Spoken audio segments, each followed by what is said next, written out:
Do do do do do do do. Oh, hey. Hello. Didn't see you there. Well, hope you studied. Today, I'm finally going to teach you how to make an armadillo pelt. What's that? You didn't study. Well, I guess it's alright.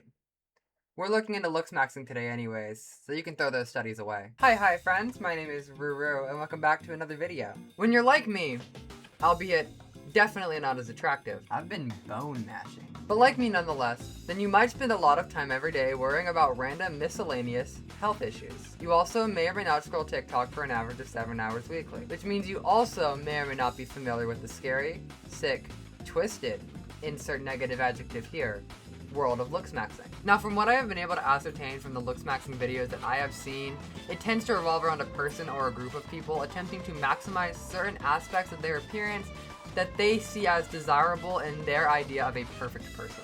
Now, of course, as it is generally impossible to reach the idea of perfection that looksmaxxers set for themselves, it inevitably spirals into this absolute obsession with their appearance, which leads subscribers to the looksmaxxing ideology to feel more like Sisyphus pushing a boulder, rather than the super sexy, hot, amazing, wonderful statue of Zeus that they aspire to be. However, I'm one to think that if that statue were sculpted today, that they'd probably call it like a low-tier, chud, god-cell, normie, incel, degenerate thing. They have buzzwords, I'll give you that. But since this video is basically just going to be me bashing this view on life, I think I should be fair and adhere to the definitional guidelines of looksmaxxing set by the great sages that inhabit Merriam-Webster HQ. Looksmaxxing, according to the Merriam-Webster dictionary, refers to practices, especially among young men online, to enhance their physical appearance. These practices range in intensity from everyday skincare to cosmetic surgery. Also, this video is purely satirical. And now that necessary precautionary measures are out of the way, we can begin discussing what really happens within these communities. Let's look into the mostly negative world of looksmaxxing. Of course, beginning with its origins. Looksmaxxing has been around for a long time, like 10-ish or so years, which in internet terms, for those among my beautiful followers who don't shower as much as they should, is around the late Cretaceous period. The joke there was that the internet evolves quickly. It's stupid. Never mind. But seemed to lift off among older internet forums, such as those run by the hacker named 4chan, and a site dedicated solely to the tearing down of others known as looksism. On these forums, people, usually young insecure men, would rate each other via a various number of ways, such as quantifiable data or a random conundrum of buzzwords that looksmaxers, I guess, cram together for convenience sake. Because, you know, when your entire personality revolves around rating other men's physiques and appearances, it is so fucking imperative that you save the 5 seconds instead of writing chud incel to write chud cell for convenience sake. Since the Cretaceous period of the internet, looksmaxxing communities mostly stayed relatively niched, garnering and maintaining a small subset of devoted followers in the practice of the forms previously mentioned. However, they didn't really expand further than that. That all changed when TikTok began to flourish in popularity among younger audiences. This new platform, TikTok for those of you with short attention spans, don't worry, we'll work on that, made it easier to rake in views, leading to the creation of a larger, almost cult-like culture. This movement, if you can even call it a movement, was solely dedicated to pushing mostly young men towards becoming the best version of themselves. Keyword, by any means necessary. Enter bone mashing. Yeah, I changed my shirt. What's up? What's up? We got a problem, puss? Yeah. Yeah. Boom. Okay, so I found this neat little article on The Guardian. First off, everybody, let's thank Charlie. Thank Charlie Sosnick for writing this for us. Thank you, Charlie. You're giving us a very good insight into looksmaxxing, specifically bone mashing. Okay, so according to the article, which I have up on screen, you can read it yourself, but don't worry. Don't worry. I'll read it for you. No, it's okay. No, it's okay. I know you're illiterate. The article says bone mashing is done by repeatedly tapping the chin, cheekbones, and jaw with a hammer, or some recommend a massage gun. The goal in theory is to cause minor damage to the underlying bone, which will change the shape of the face as it heals to give you a squarer face, a stronger jawline, or a more pronounced chin. Looksmaxers off trip... Looksmaxxers attribute bone mashing's efficacy to Wolff's Law, discovered by 19th century surgeon Julius Wolff, which states that healthy bones adapt and strengthen in response to loading. The idea that bones grow and strengthen under repeated stress is why some knuckle boxers punch walls and some kickboxers roll bottles over their shins. Both of which sound terrible. I am so glad I'm not in those sports. But then again, I'm also like a trans woman, so I think that my doing any sport would have people up in upheaval. The article also states that while bone mashing and practices that are used to strengthen bones, like knuckle boxers punching walls or kickboxers rolling bottles, may have some effect on bones, like it matches up with the science, it is, according to an associate professor of otolaryngology, I'm saying that right, is that it's wildly misunderstood and misapplied here. The article then goes on to say that you're probably thinking, there's no way people actually do this. Props to the writer of this article, I am thinking that. Right on the money with that one. Give him a round of applause, everybody. Give him a round of applause. Come on. Come on. Give him a round of applause. Yeah. Woo! Yeah! Anyways, it also says that there are YouTube videos that have tutorials, Instagram users tracking their progress, and forum posters claiming that bone mashing ascended their eye area from a sub 5 to an HTN on the PSL scale. We're looking into the PSL scale, by the way. Y'all stay tuned for that. But YouTube videos on bone mashing first. That sounds more interesting. Okay, so I couldn't find any videos of bone mashing on YouTube. I found plenty of videos on why not to bone mash. It's good that the audience on YouTube knows that bone mashing is bad, but I had to go to Reddit to find the video that I did find. I'm not going to be able to show it, but I'll play the audio for you guys so that you can hear it, and I'll show my reaction to the video. You know what I mean.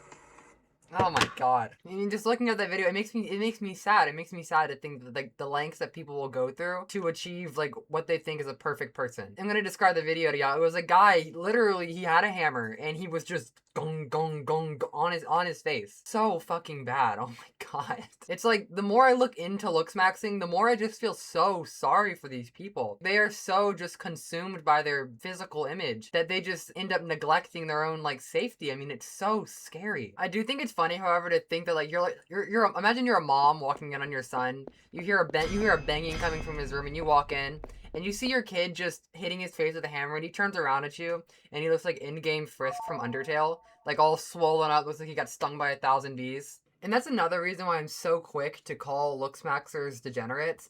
It's because they propagate these ideas onto people that do not need to be doing that sort of damage to their bodies. It's so evil, and it's so just, I mean, evil is the only word I can think of for it. It's so just bad. What I'm trying to say here is that, I mean, my heart goes out to anybody that feels compelled to have to do this kind of thing. And I want you to know that you don't have to. That you're perfect the way you are, and that you are so, so, so beautiful. And I mean, if any looksmaxxers or people aspiring to be or watching this right now, just know that I care about you. Anyways, I'm a little bit sad now that thinking about it further, but we're gonna go ahead and push this video further, and we're gonna move on to looking at the PSL scale. So while typing PSL scale into Google, like I usually do to find stuff for my videos, I found this neat little, like, it's an infographic on the PSL scale. It's already made and everything. I'm gonna put that up on the screen right now, but it's what I'm going to be using to be defining it and also to be looking into it. So according to the scale, it's derived from 3 incel forums, which are puahate.com, hate.com, and lookism.net. The scale was created for determining one's aesthetic value and applying beauty standards to a rating system. PSL ratings based solely on face and range from 0 to 8. According to looksmaxx.org, the PSL ratings are not purely used for finding one's appeal, but to give objective and scientific ratings based on facial harmony, balance, symmetry, sexual dimorphism, unique qualities, and averageness. The highest tier being Terra Chad, with a few others in between it being Saint Tier, True Cell, Low Tier Normie, True Normie, Chad Light, True Chad, and Giga Chad. I'm the Giga Chad mentioned in the infographic. Anyways, so I wanted to try and do one of the PSL, like, rating systems I found on Google, because there were a few, like, websites that I found that said that they could give me my PSL score. However, all of them use AI, and as I am somebody with morals, I am vehemently against AI, and so unfortunately we're not going to be able to be doing that. But if y'all want to rate my PSL, give me a little rating. What do we think I am, huh? You need a side profile too? Okay. Oh, you need the other one too? How'd I do? Do like doo-doo. So while looking into this further, it does seem to be evident that a lot of the terms like Chad and Chud and LTN, HTN, negative Cantal tilt, blah blah blah blah blah blah blah originate from the PSL scale. And so if you say Chud, I hate you. I hate you very much. I hate you a lot. We all hate you. Ain't that right, guys? Guys? So while looking for sources to back the legitimacy of the PSL scale, I couldn't necessarily find anything. All of my search results usually ended up dry or on some weird AI summary thing that I wasn't going to look into. I found a podcast snippet from a podcast on The Conversation that says that the PSL scale is a pseudoscientific attractiveness rating. So I'm just going to go with that it's probably pseudoscientific. But, I guess we never know, right? You got to question everything, remember? Did y'all watch my first video? Did ya? But anyways, that seems to be the PSL scale. It's a pseudo-scientific way for other men to rate other men's attractiveness. Basically just astrology for guys. Hi guys, I'm back, and in a different outfit this time. Surprisingly enough, I know. I like to keep y'all on your toes. That's one of the perks of being a Ruru subscriber. Subscribe, by the way. But anyways, I ended up cutting recording a little bit short just because looking into bone mashing just kind of made me depressed. It made me sad seeing what people do to themselves. Like the harms and the lengths that they go through to achieve what they want to achieve. It's insane. But anyways, we're gonna take a break from the hard stuff like bone mashing and we're gonna get into the soft stuff, funnily enough named Softmaxing. So Softmaxing seems to be basically just the little brother to looksmaxxing. It's really just using proper hygiene, like brushing your teeth, showering, wearing deodorant, wearing clean clothes, doing your skincare, etc. It really goes to show the reality that these people are living in. A rather stinky reality. PU! But softmaxing can also revolve around wearing male-centered makeup. Yes, men have makeup. I know. Gay! A lot of companies have picked up on the idea that men want some way to ascend without having to go through the lengths that looksmaxers go through, like bashing their face in with a hammer. These men, as a result, have decided to settle on male-centered makeup products. Which are cool because they're manly. It says man on the packaging, so that must mean it's for men, right? Ladies, remember to take your man swimming on the first date, But anyways, male makeup products like the Men Pen, an eyebrow pencil that costs $20. Like, dude, just go to Walmart and steal a $5 one from Elf like I used to do when I was 15. It'll save you so much money. And you'll get a really good adrenaline rush. YouTube, I'm obviously not advocating for theft. That was obviously a joke. But what's crazy to me is that men have spent years saying how women would just look so much better if they didn't wear makeup. Remember, fellas, take her swimming on the first date. And now to just turn around and wear makeup that's labeled for men, even though it is the exact same thing, just upcharged, is so ridiculous. And before anybody jumps to any conclusions in my comment, I have no problem with men wearing makeup. I think it is totally fine that if a man wants to put makeup on to feel better about himself, he can do that, alright? It isn't the 1800s anymore. Nobody cares. Dude, just wear NARS like the rest of us. That is to say that men in the 1800s weren't already wearing makeup. I mean, damn, just look at that wig. But what really just makes me angry about this is that men have spent so much time saying how makeup depreciates a woman's value, but then now are wearing it themselves and acting like it's no big deal, and that if you criticize them for it, that you're suddenly the bad person here, when they have been doing it for fucking years. But anyways, you can't use a woman-centered product, right? Because that's gay, which is also trans. Which also brings us into our next point, the transphobia that is ever present within the looksmaxxing community. So transphobia within the looksmaxxing community is something that I am familiar with. I have plenty of the comments on my TikTok posts from incels that will rate me at LTN or an HTN, or say I have a negative Cantal tilt, or some garbage black pill rhetoric. But suffice to say, looksmaxers tend to be not tolerant when it comes to trans issues. However, that doesn't mean that there is not a subset of looksmaxers that are trans themselves. Enter transmaxing. Yes, I know, these motherfuckers literally have a word for everything. Transmaxing is, rather simply enough, literally just transitioning into passing. Passing, for those among my viewers who don't know what it means, is when you transition and you pass as the gender you were transitioning to. I can't count on any of my hands times, yes, I have more than 2, how many times I have been accused of transmaxing. But then again, really just any conventionally attractive trans person is going to be accused of transmaxing because that's how these people's brains work. And it's weird because there seems to be a divide among the looksmaxing community, among people that are just vehemently transphobic and they say slurs and they tell people to off themselves and a whole bunch of other shit. And then the other half that are weirdly non-supportive in a sense that if you don't pass, they just fucking hate you. And if you do pass, they also hate you. You cannot win with these people. And I mean, I'm a live streamer. I go live on TikTok all the times.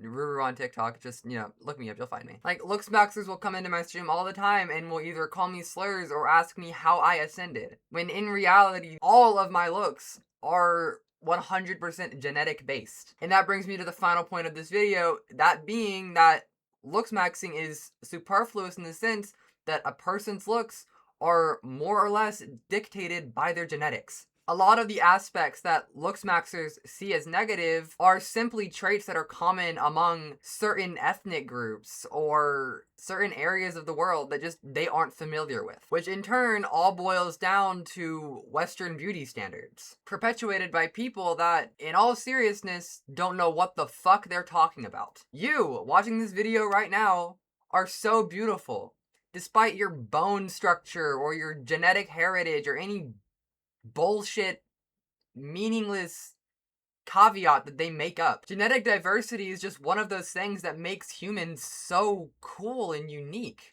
If we didn't have variation, it'd just be a bunch of androids walking around in the street. It'd be so boring. Imagine living in a world where everybody looks the same. That'd be terrible. My point being with all of this is that genetic heritage or ethnic background or anything like that means absolutely nothing in the grand scheme of things. And for some reason means everything to these people. And that's really why I wanted to make this video, so that I could spread awareness to these types of issues. And so that people who may be about to fall into this pipeline can pull themselves out before they get way too deep to get out. We all love you, clocky trans girl. And while it is obviously important to take care of yourself physically, i.e. softmaxing, the lengths that looksmaxers tend to set for themselves are just not worth it. It can result in physical harm and mental harm as well. And at the end of your looksmaxing journey will just make you feel more hollow and empty than you did before you started. But anyways, with that being said, I am gonna be wrapping this video up. So, thank you very much for watching. I'm very glad you made it to the end of the video if you did, unless you just skipped here. In which case I'm really disappointed in you, but it's okay because you can see my ending dialogue anyways. Make sure to give it 2 thumbs up if you can. Hit the subscribe button, it'll moan, it has a G-spot. And share this video with your friends because they might love it too. I hope they love it. I hope you all loved it. Y'all have a great rest of your night. I'll see you next time I see you. Bye!